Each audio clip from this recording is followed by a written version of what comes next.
In the name of Allah, the most gracious, the most merciful. Respected teachers, honorable guests, and my dear friends.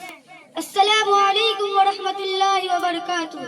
Today, we are celebrating the Independence Day of our great nation, India. On this day in 1947, our country became free from British rule. This freedom was achieved through the sacrifices, struggle, and dedication of our country's freedom fighters. We should love our country, respect its land, pursue education, work hard and promote peace, unity, brotherhood and harmony among all people.